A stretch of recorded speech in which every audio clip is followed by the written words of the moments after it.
Bom dia, irmãos. Já faz um tempo que eu não prego.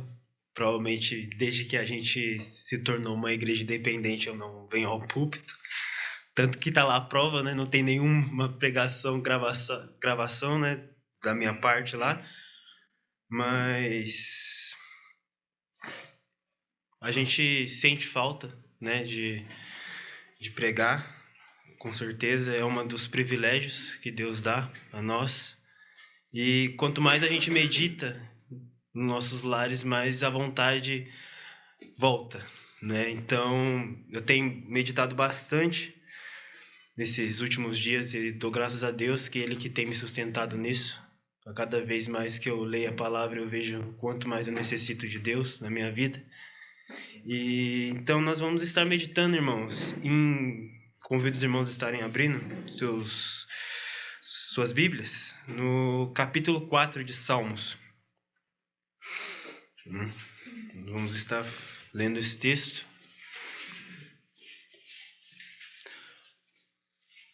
E muitas vezes já acontece isso, né? Aqui, que as mensagens parecem estar interligadas por vontade de Deus, né? A gente não combina nada, mas Deus ele acaba colocando a mensagem, né, nos nossos corações para que nós possamos transmitir, e vai ter um pouco de relação com o que nós estudamos em 1 Pedro hoje pela manhã, né? Então nós vamos estar fazendo a leitura, tá? Salmos capítulo 4. Ouve-me quando eu clamo, ó Deus da minha justiça. Na angústia me deste largueza, tem misericórdia de mim e ouve a minha oração. Filho dos homens, até quando convertereis a minha glória em infâmia? Até quando amareis a vaidade e buscareis a mentira? Sabei, pois, que o Senhor se separou para si aquele que é piedoso. O Senhor ouvirá quando eu clamar a ele. Perturbai-vos e não pequeis. Falai com o vosso coração sobre a vossa cama e calai-vos. Ofereceis sacrifícios de justiça e confiai no Senhor. Muitos dizem, quem nos mostrará o bem? Senhor, exalta sobre nós a luz do teu rosto. Puseste alegria no meu coração, mais do que no tempo em que se lhes multiplicaram o trigo e o vinho. Em paz também me deitarei e dormirei, porque só tu, Senhor, me fazes habitar em segurança. Então, irmãos, para iniciarmos aqui, segundo alguns comentários que eu acabei vendo, né, durante essas meditações que eu faço em Salmos, muitos acreditam que o Salmo 3 e o Salmo 4 eles estão interligados. Muitos acreditam que o Salmo 3 ele é uma oração, um cântico direcionado ao período da manhã, enquanto o 4 é da tarde mais para a noite. E eles estão segundo essa lógica também, nós podemos observar que eles estão interligados também pelo período em que Davi passava, né? Os dois salmos são escritos por Davi, e nesse período, se a gente observar, né, num pequeno comentário que tem, pelo menos na minha Bíblia, eu acredito que é dos irmãos também, no capítulo 3 ele fala: Salmo de Davi quando fugiu de diante da face de Absalão, seu filho. Então nós podemos observar aqui que era um período bem de bastante dificuldade para Davi, que o próprio filho dele, né, se rebelou contra ele, não só o filho, mas nós vemos que o povo, uma grande parcela, se aliou a Absalão e perseguiu o próprio rei, né, que no caso é Davi. Então ele passava por um momento de grande angústia quando ele escreveu, né, esses salmos. E nós podemos observar também que Davi, eu acredito que é uma das características mais admiráveis nele, que nós vemos durante boa parte dos salmos, que parece que Davi sempre passa por dificuldades. Em muitos salmos ele fala a respeito do que ele passa, né, sobre guerras e inimigos que se levantam contra ele, o que é, querendo ou não, é normal se a gente parar para pensar. Ele era um rei, então ele tinha muitas preocupações guerras era algo comum para ele, né? E podemos observar também que, mesmo ele sabendo que ele é um rei, ele tem poder, né? Ele tem poder sobre exércitos, ele tem questões financeiras, né? Um grande, como que fala? Um grande valor financeiro. Ele entrega tudo nas mãos de Deus, né? Ele sempre busca o auxílio de Deus, independente da dificuldade com que ele esteja passando. Então, irmãos, nós vemos aqui no versículo 1 que Davi ele continua, né, seguindo essa lógica de que os dois salmos estão interligados. Ele continua clamando a Deus e ele ressalta no mesmo versículo que ele utiliza-se da palavra ouvir, né? Tanto que na Bíblia está em caps lock, né? Então tudo em maiúsculo as palavras, né? Ouve-me, né? Isso aqui não é à toa. Ele está realmente clamando, quase como se fosse num sentido, agora eu esqueci a palavra, mas ele, nós podemos perceber que ele está realmente quase numa situação de desespero, né? Ele não sabe mais o que fazer, então ele clama veementemente que Deus o escute, né? E ele, além disso, ele ressalta uma das características de Deus, né? Que ele fala, ó Deus da minha justiça, né? Ele quer que Deus atente para essas súplicas dele, né? E nós podemos continuar vendo também que ele ressalta que Deus já o auxiliou em outros momentos, né? Ele fala no segmento aqui, né? Ouve-me quando eu clamo, ó Deus da minha justiça. Na angústia me destes largueza. Ou seja, ele já reconhece que Deus o tem sustentado nesses momentos, né? Tem dado largueza a ele, né? Tem dado conforto, tem dado auxílio a ele nesses momentos de dificuldade. E que a palavra largueza, ela literalmente, eu pesquisei o significado dela, significa provisões ou auxílio, né? Então, seja em qualquer sentido, se ele necessitava de alguma coisa em alguma batalha, ou seja no próprio íntimo dele, em alguma dificuldade que ele tinha, né? Então, durante todas essas adversidades, nós vemos que Davi, ele clama a Deus. E um paralelo interessante também, irmãos, que eu acabei esquecendo de comentar, é que isso aqui que Davi está passando não é à toa, né? Isso aqui é a consequência daquele pecado dele com Betseba, né? Então, ele ainda está passando por esses momentos, né? Deus permite com que ele passe por essas aflições. Ele já perde um filho, né? E agora um outro se rebela contra ele. Então, ele pede, né, que Deus o ajude nesse momento.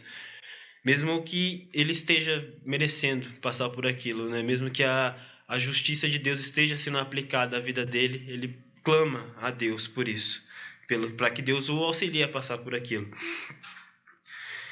E no versículo 2, ele mostra uma indignação em relação ao homem, né? Mostrando o quanto eles têm se afastado de Deus. Né? Ele fala, filho dos homens, até quando convertereis a minha glória em infâmia? Né? Que eles... Até quando amareis a vaidade e buscareis a mentira? Ou seja, ele faz esses questionamentos, né? Quase como se não necessitasse de uma resposta, porque a resposta era demonstrada pelas atitudes daquele povo. Então, ele mostra sua indignação perante essa forma de agir, né? Então, tendo essa relação de que o próprio filho dele se rebelou contra ele e o povo também, e a gente observa também, né, que no versículo 2 do capítulo 3, né, ele fala assim, muitos dizem da minha alma, não há salvação para ele em Deus. Ou seja, eles até mesmo eles diziam assim, não tem escapatória para ele. Deus o abandonou, né? Então, eles buscavam por influência, né, até mesmo da rebelião de Absalão ali, muitos, como eu disse, muitos seguiram ele. Então, muitos abandonaram o serviço a Deus ali, né, se entregando às suas próprias vontades. Então, nós vemos que ele se indigna por isso. E Davi muitas vezes também nos Salmos ele mostra essa indignação dele, né, sobre as atitudes das pessoas, né? E ele no versículo 3, ele adverte, né, a respeito disso. O versículo diz assim: "Sabei, pois, que o Senhor separou para si aquele que é piedoso. O Senhor ouvirá quando eu clamar a ele." Que ele adverte aqui que Deus ele separou, né? Ele escolheu para si aquele que é piedoso, né? Aquele que realmente o serve verdadeiramente. O que tem uma postura de humildade perante a ele. Então, né, que não se a gente se fazendo um paralelo, até quando amareis a vaidade, buscareis a mentira, né?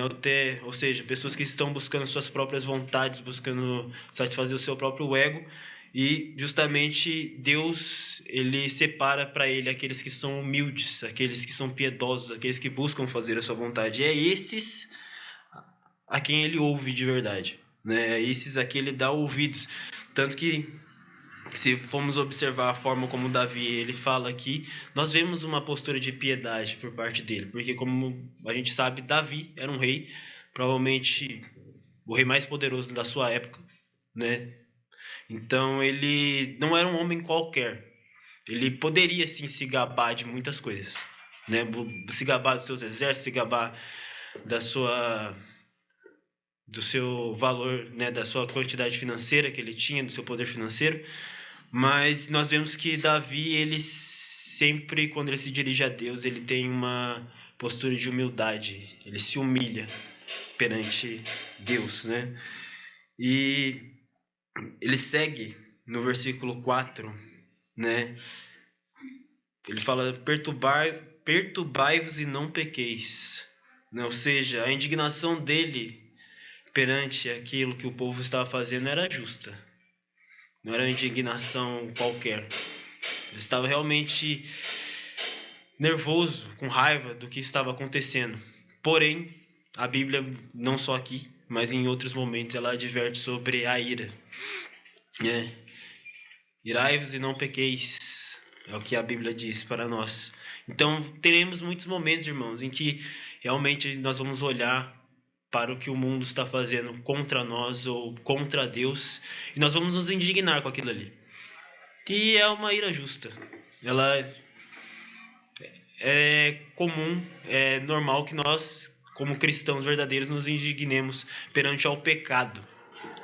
Porém, aqui ele segue, né? Ele não termina, não é irai-vos somente, né? Ou perturbai-vos. Ele diz: não pequeis, né? Então falai com vossos corações sobre a vossa cama e calai-vos. Ou seja, o que está nos indignando, o que está nos trazendo ira, nós devemos colocar nas mãos de Deus. Nós não devemos fazer nada a respeito disso, porque é Deus que opera a justiça dele, né? Deus também, na sua palavra, ele diz que é dele que vem a vingança, não é de nós. Nós não devemos aplicar a ira de Deus. Nós podemos sim nos irar, é algo normal. Mas quem deve realmente aplicar a justiça é Deus. Então, ele diz assim: perturbai-vos, mas colocai na mão de Deus. Né? Ele fala, nós podemos ver que é realmente o estado que ele está aqui por ele usar essas palavras, né?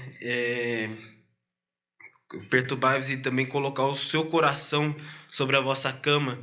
Nós podemos fazer uma analogia básica de quando realmente nós estamos passando por momentos de grande dificuldade, grande tristeza, grande indignação e a gente não consegue nem falar. A gente só, né, pega deita na cama, coloca a cabeça ali no travesseiro e chora de raiva ou fica ali agoniado. Mas até nesses momentos, irmãos, nós vemos que temos que entregar a Deus. A gente não tem que fazer nada por nós mesmos, né? E ele complementa no versículo 5, que ele fala: oferecer sacrifícios de justiça e confiar no Senhor, né? Ou seja, nesses momentos, irmãos, que nós estamos passando por isso, né, que a nossa indignação é grande, nós devemos adorar ao Senhor, confiar nele, né? Porque dele é a justiça. É isso que fala a Bíblia quase em todos os livros, que Deus é quem opera a sua própria justiça, não é o homem, né? Então, é isso que, não só nessas situações de ira, mas de tristeza, de qualquer tipo de angústia, seja em momentos de perseguição, seja em tribulações, seja nas nossas tentações, são em todos esses momentos que nós devemos estar buscando a Deus, né? Então, no versículo 6, ele faz ele menciona, né, que muitos dizem: quem nos mostrará o bem? Ou seja, um questionamento provavelmente feito pelo aquele povo que estava se rebelando contra Deus, né? E eles não enxergam nesse momento aqui que a resposta é óbvia. Essa é uma pergunta muito óbvia. E se eles fossem tementes a Deus nesse momento, eles já saberiam, eles não precisariam perguntar sobre isso. Porque a resposta vem, né? Nos seguindo o versículo. Que nos mostrará o bem. Senhor, exalta sobre nós a luz do teu rosto. Ou seja, quem que mostrará o bem? Deus. É Ele que mostra. É Ele que nos dá a luz. É Ele que ilumina o nosso saber. É Ele que nos faz enxergar o bem, a justiça, a verdade, né? Porém, nós sabemos que quando o homem quando ele não está íntimo de Deus, quando ele não é próximo de Deus, quando ele não é salvo, ele não tem essa visão, né? Existem questões filosóficas a respeito sobre o bem e o mal, que o homem ele se questiona constantemente sobre isso. E muitos dizem que o homem ele não ele não nasce mal, mas a sociedade o corrompe. Mas nós sabemos que o homem nasce mal e a sociedade só piora dele, porque a sociedade também é feita de homens falhos. Então não existe bem, não existe bondade no homem, nele mesmo. O único que pode mostrar isso é Deus. O único que pode revelar o bem, a bondade e a verdade é Deus, né? E seguindo, irmãos, no versículo 7, ele diz que puseste alegria no meu coração, mais do que no tempo em que se lhe multiplicaram o trigo e o vinho. Existe, irmãos, mais alegria no coração daquele que se apega verdadeiramente a Deus do que em qualquer outra coisa aqui na terra. Né? Ele dá o exemplo do trigo e do vinho aqui, que eram coisas de valor para as pessoas daquela época, né? Já vemos várias vezes que o vinho e o trigo, até para fazer o pão e outras receitas, eram algo realmente valorizado naquela época.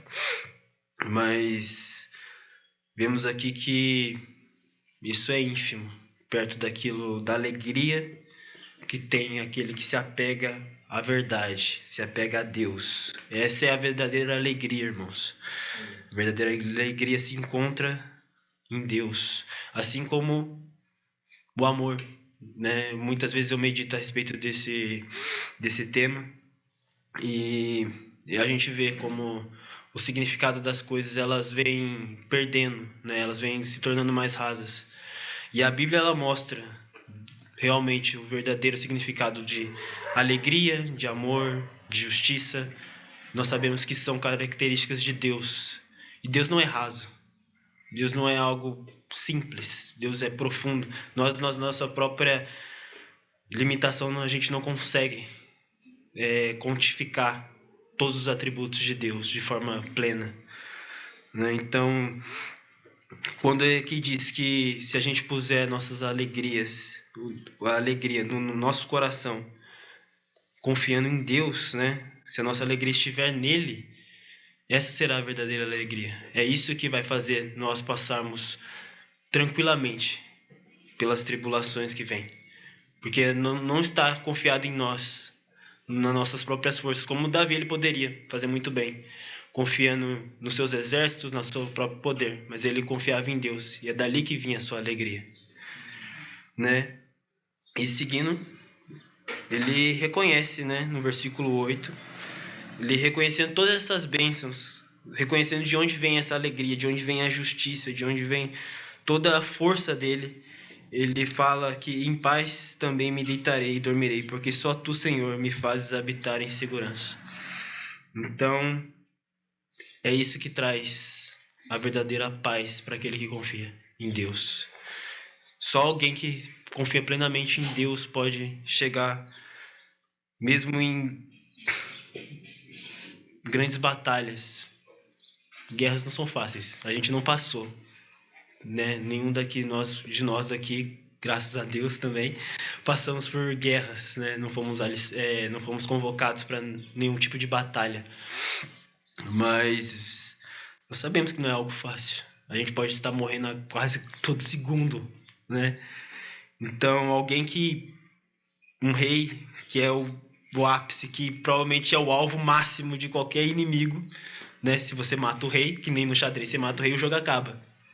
Então, alguém que chega, mesmo nessas adversidades, mesmo nessas guerras, mesmo nessas perseguições, pela própria família dele, né? Devemos lembrar que era Absalão, o próprio filho dele estava contra ele.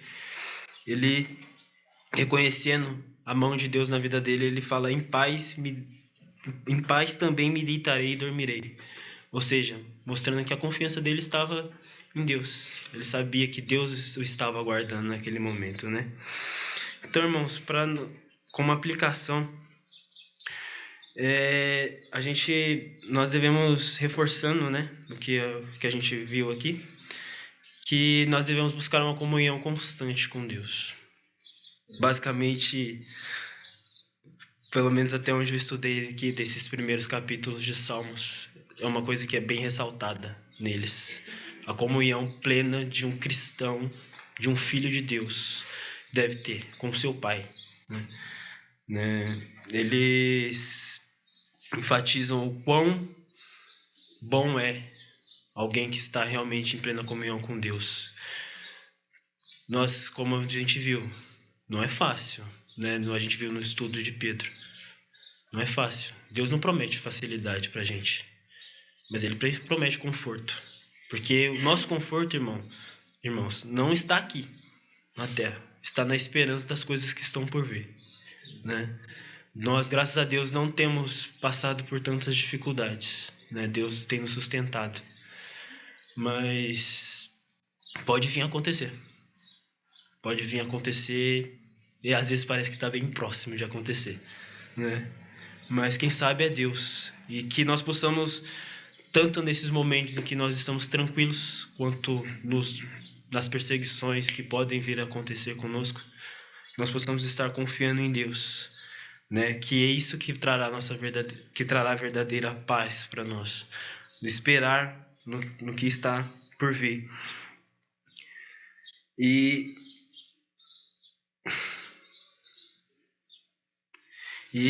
nós sabemos que esse acesso que temos a confiar em Deus é por Ele, pelo Seu Filho, né? Nós não teríamos acesso por nós mesmos a essa tamanha bênção que é ter Deus ao nosso lado, né? Então, que nós possamos, irmãos, estar confiando em Deus nos nossos momentos de angústia, nos nossos momentos de felicidade também. Em todos os momentos que nós possamos reconhecer a nossa total dependência de Deus. Amém? É isso. Essa é a mensagem que eu tive para compartilhar com os irmãos. Deus abençoe.